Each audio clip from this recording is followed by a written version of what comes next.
दोस्तों, अगर किसी कंपनी पर करोड़ों का डेट यानी कर्ज है, तो क्या वह कंपनी उस कर्ज को आसानी से चुका पाएगी या फिर एक दिन कर्ज न चुकाने की वजह से डूब जाएगी? और सबसे बड़ा सवाल, उस कंपनी में इन्वेस्ट करने से पहले इसका पता कैसे लगाया जाए? अगर आपके भी मन में यह सवाल है, तो यह वीडियो आपके लिए है, क्योंकि इसका जवाब छिपा है सिर्फ एक फाइनेंशियल रेशियो में, जिसका नाम है इंटरेस्ट कवरेज रेशियो। तो आज के इस वीडियो में हम इसे बिल्कुल आसान भाषा में समझेंगे। तो नमस्कार दोस्तों, आप देख रहे हैं निवेश नक्शा, जहां हम निवेश और शेयर मार्केट को आसान भाषा में समझते हैं। तो चलिए शुरू करते हैं। इंटरेस्ट कवरेज रेशियो क्या होता है?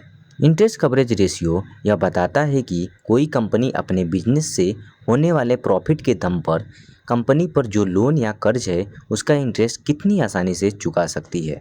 सरल शब्दों में, यह रेशियो जितना ज़्यादा होगा उतनी ही आसानी से कंपनी अपना इंटरेस्ट चुका पाएगी। अब इसे एक एग्जाम्पल से समझते हैं। मान लीजिए एक कंपनी ने बैंक से 500 करोड़ का लोन लिया है। अब उस लोन पर उसे हर साल 20 करोड़ का इंटरेस्ट देना पड़ता है। अगर कंपनी अपने बिजनेस से 100 करोड़ रुपए कमाती है, तो 20 करोड़ का इंटरेस्ट देना उसके लिए यह बड़ी बात नहीं होगी। लेकिन वहीं अगर कंपनी सिर्फ 25 करोड़ कमा रही हो और इंटरेस्ट 20 करोड़ देना पड़े, तो उसके पास बाकी खर्चों के लिए बहुत कम पैसा बचेगा। अगर बिजनेस में थोड़ा भी इशू हुआ तो कंपनी मुश्किल में पड़ सकती है। यहीं पर इंटरेस्ट कवरेज रेशियो हमारी मदद करता है। इंटरेस्ट कवरेज रेशियो कैसे कैलकुलेट करते हैं? इंटरेस्ट कवरेज रेशियो कैलकुलेट करने का फार्मूला है interest coverage ratio is equal to EBIT divided by interest expense. EBIT यानी earning before interest and tax, मतलब ब्याज और टैक्स देने से पहले कंपनी की कमाई। एग्जाम्पल के लिए, अगर ईबिट 120 करोड़ है और इंटरेस्ट एक्सपेंस 30 करोड़ है, तो interest coverage ratio is equal to 120 divided by 30 is equal to 4। इसका मतलब है कंपनी अपने लोन के इंटरेस्ट को 4 बार चुका सकती है। अब सवाल आता है कि आखिर इंटरेस्ट कवरेज रेशियो कितना होना चाहिए? यह रेशियो जितना ज़्यादा होगा उतना ही बेहतर माना जाता है, क्योंकि इसका मतलब है कि कंपनी अपने इंटरेस्ट को आसानी से पे कर सकती है। अगर यह रेशियो 1 से कम है, तो यह खतरे का संकेत हो सकता है। इसका मतलब है कि कंपनी की कमाई इतनी नहीं है कि वह अपना इंटरेस्ट आराम से चुका सके। अगर यह रेशियो 2 से 3 के बीच में है, तो स्थिति ठीक मानी जाती है, यानी कंपनी फ़िलहाल अपना इंटरेस्ट चुका सकती है, लेकिन यह पूरी तरह सेफ नहीं माना जाता है। वहीं अगर यह रेशियो 5 या उससे ज़्यादा है, तो आमतौर पर कंपनी की इंटरेस्ट चुकाने की क्षमता मजबूत मानी जाती है।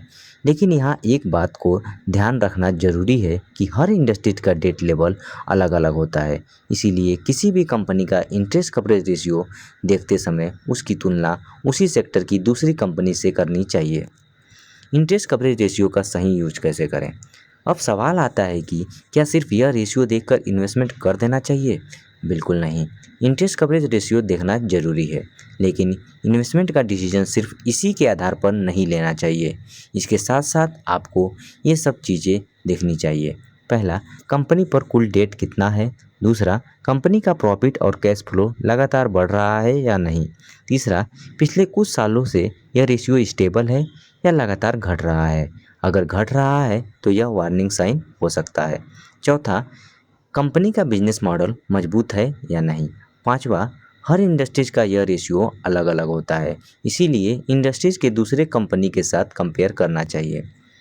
तो दोस्तों, इंटरेस्ट कवरेज रेशियो बताता है कि कोई कंपनी अपने लोन का इंटरेस्ट आसानी से चुका सकती है या नहीं।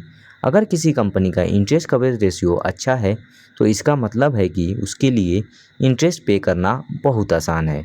वहीं अगर रेशियो बहुत कम है, तो यह वार्निंग साइन हो सकता है। इसीलिए इन्वेस्टमेंट करने से पहले इस रेशियो को ज़रूर चेक करें, लेकिन सिर्फ इसी के आधार पर डिसीजन न लें।